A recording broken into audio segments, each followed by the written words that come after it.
ஸ்ரீமதே ராமானுஜாய நமக. தினம் ஒரு திவ்ய பிரபந்தம் தொடரிலே இன்றைக்கு 2233வது பகுதி.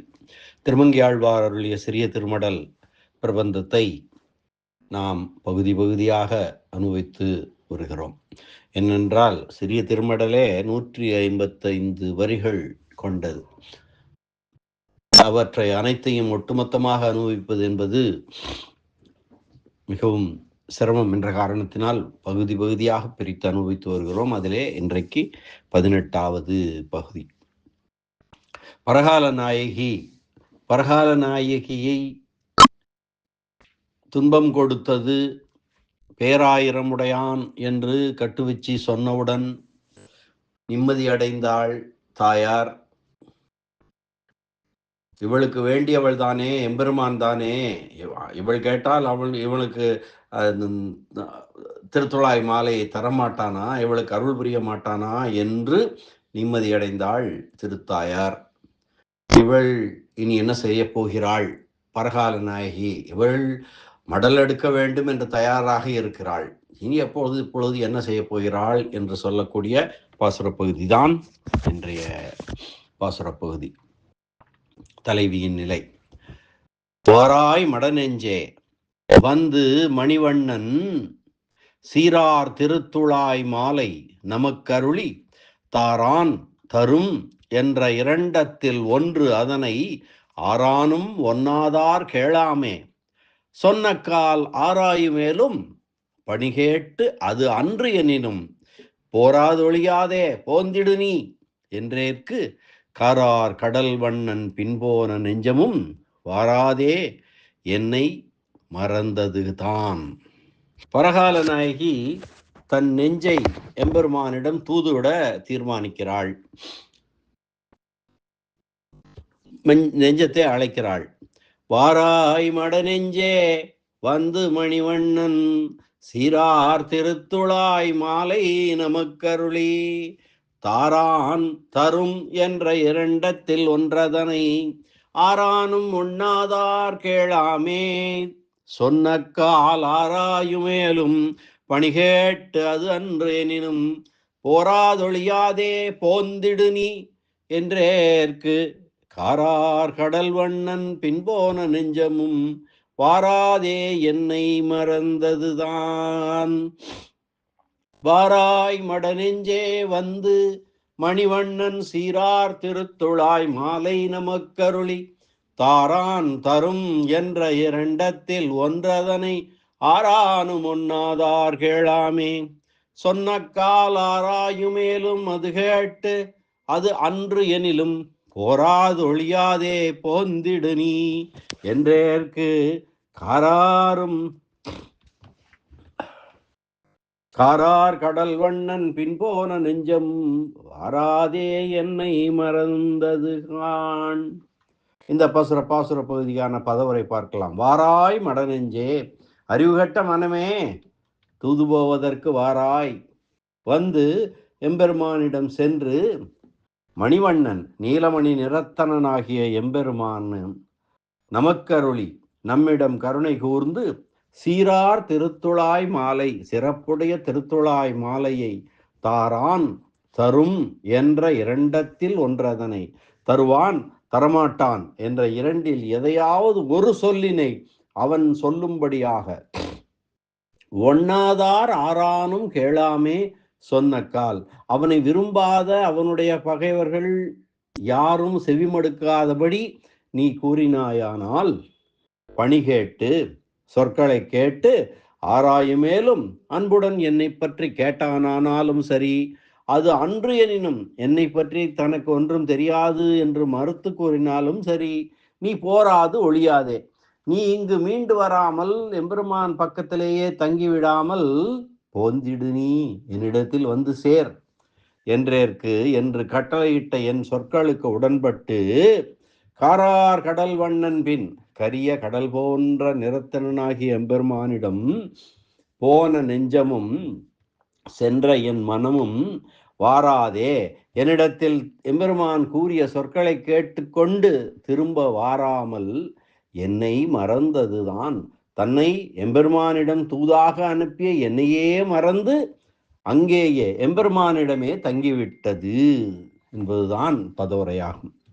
இந்த பகுதிக்கான திரண்ட பொருள்: பின்பு என் நெஞ்சை பார்த்து, ஓ மனமே, அவனிடம் அன்பு வைத்து காத்திருப்பது போதும், அறிவுகட்ட நீ எழுந்திரு. அவன் நம்மிடம் அருள் செய்து திருத்துழாய் மாலையை நமக்கு தருவான் அல்லது தரமாட்டான். இவை இரண்டனுள் ஒன்றை அவனிடம் கேட்டு தெரிந்து கொண்டு வாராய். அவனுடைய குணங்களுக்கு கேடு விளைவிப்பதே குறிப்பாக உடையவர்கள் காதில் விழாதபடி அவனிடம் அணுகி நீ இது பற்றி பேசினாயானால் அவன் அன்புடன் விசாரித்து செய்ய வேண்டியதை ஆராய்ந்தாலும் சரி, அல்லது அவர் வார்த்தை சொல்லாவிட்டாலும், ஒன்றுமே சொல்லாவிட்டாலும், நீ அங்கேயே தங்கிவிடாமல் உடனே மீண்டும் வந்து சேர்ந்து விடு என்றேன். அதற்கு உடன்பட்டு கடல் வண்ணன் பின்னே சென்ற என் நெஞ்சம் மீண்டும் வாராமல் என்னை மறந்து அங்கேயே தங்கிவிட்டது என்கிறாள் பரகால நாயகி. இனி வியாக்கியான சக்கரவர்த்தி பெரியவாச்சான் பிள்ளை அருளிய வியாக்கியான விவரணம். வாராய், எழுந்திருப்பாயாக மடநெஞ்சே. இப்பொழுது பரகால நாயகி தன் நெஞ்சினை எனக்கு அடங்கியிருக்கின்ற பணிவுடைய நெஞ்சே என்று அழைக்கின்றாள் அல்லள், அறிவு கெட்டு கிடக்கும் நெஞ்சே என்று அழைக்கிறாள். எம்பெருமானுக்கு தாழ்வு வரக்கூடாது என்பதற்காக நாம் பட வேண்டிய துன்பங்களை எல்லாம் அனுபவித்து விட்டோம். இனியாவது எழுந்திரு, வந்து எம்பெருமானிடம் சென்று, ஒரு இடத்திற்கு வருவது மற்றொரு இடத்திலிருந்து செல்வதனை காட்டும் அல்லவா? அதுதான் வந்து என்றால் எம்பெருமானிடம் சென்று என்று இங்கே பொருள்படும். தான் இருக்க வேண்டிய இடம் எம்பெருமான் இருக்கும் இடமே ஆகையால் எம்பெருமானிடம் செல்வதும் பரகால நாயகிக்கு வருகையாகவே தோன்றுகிறது. மணிவண்ணன் தன்னை பிரிந்தவர்கள் மடல் எடுக்கும்படி செய்யக்கூடிய வடிவழகு வாய்ந்தவன். சீரார் திருத்துழாய் மாலை, வேற்றுப்பயனை விரும்பாத அடியவர் இட்ட திருத்துழாய் மாலை, சீரார் திருத்துழாய் மாலை, மிக்க சீர் தொண்டரிட்ட பூந்துளவின் வாசமே என்று பெரிய திருமொழியிலேயே சொல்கிறபடியே வேற்றுப்பயனை விரும்பாதவரிட்ட திருத்துழாய் மாலை. வேற்றுப்பயன்களை கருதியவர்கள் எம்பெருமானுக்கு அணிவித்த திருத்துழாய் மாலையாகில் அவர்கள் நெஞ்சில் உள்ள வேற்றுப்பயனை கருதுவதாகிய நீ கவுவதலாலே பொசுங்கின நாற்றம் அடிக்கும் அதற்கு என்று அதை வெறுக்கிறாள், அதை தவிர்க்கிறாள். நமக்கு அருளி எம்பெருமான் நம் ஆற்றாமையை கண்டும் உதவவில்லையே என்ற நிலை ஏற்பட்ட போதே காதலன் என்ற அவனுடைய நிலை நீங்கிவிட்டதல்லவா? இனி யான் அடியேன் என்ற முறையில் என்னிடம் மனமிறங்கி ஒரு கால் எம்பெருமான் தன் திருத்துழாய் மாலையை தரலாம். தாரான் தரும் என்னும் இரண்டத்தில் ஒன்றதனை, தாரான் தரும் என்னும் இரண்டத்தில் ஒன்றதனை, எம்பெருமான் தன் திருத்துழவ மாலையை நமக்கு தருவதையும் செய்யலாம், தராமல் இருப்பதையும் செய்யலாம். அவன் இந்த இரண்டு செயல்களில் எது செய்தாலும் நமக்கு ஏற்றதே. அதாவது மாலையை தந்தான் என்றால் அதனை வைத்துக்கொண்டு நாம் ஆறியிருக்கலாம், தராமல் விடுத்தான் என்றால் உயிரை போக்கிக் கொண்டு இந்த பிரிவு துயரிலிருந்து விடுபடலாம்.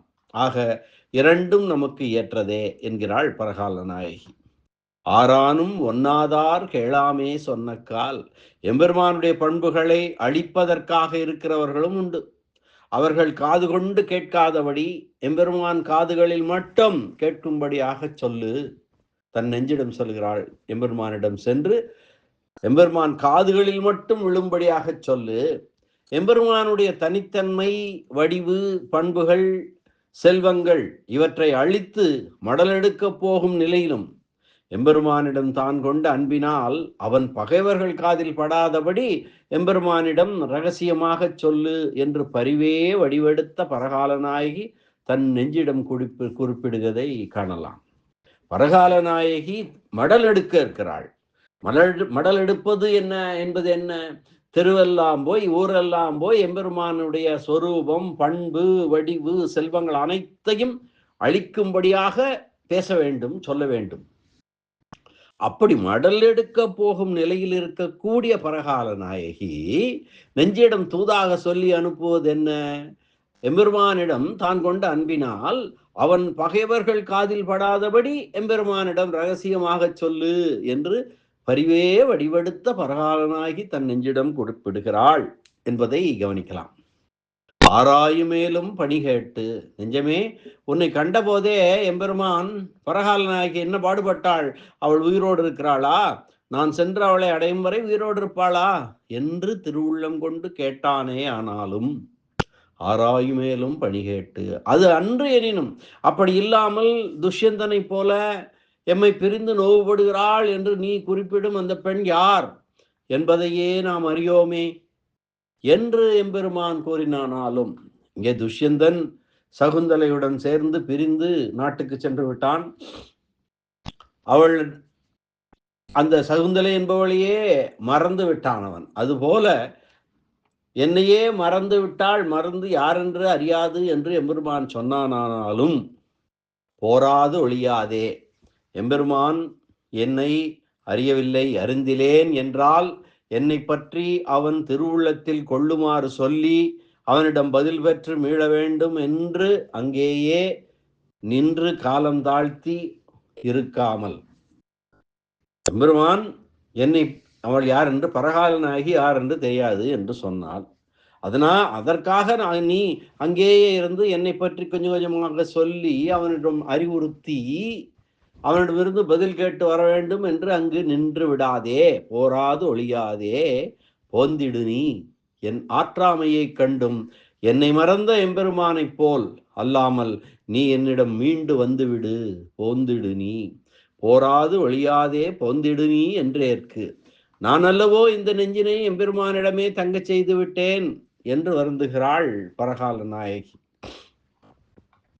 உழுவித்து உண்ணும் செல்வனான வேளாளன் தான் புதியதாக வேலைக்கு அமர்த்திய பணியாளரிடம், நீ பழைய வேலைக்காரனைப் போல வரம்பிலும் வாய்க்காலிலும் நெற்கதிர்களை திருட்டுத்தனமாக சேமித்து வைக்கக்கூடாது என்று சொன்னால், புது வேலைக்காரன் நெற்கதிரிகளை திருடி ஒழித்து வைக்கக்கூடிய இடங்கள் வரப்பும் வாய்க்காலுமே என்று தெரிந்து கொண்டு தானும் அப்படியே திருடி ஒழித்து வைப்பான் அல்லவா?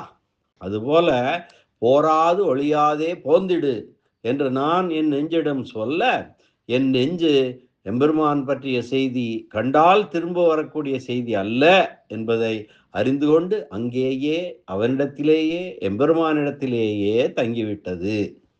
காரார் கடல்வண்ணன் பின்போன நெஞ்சமும் வாராதே என்னை மறந்தது.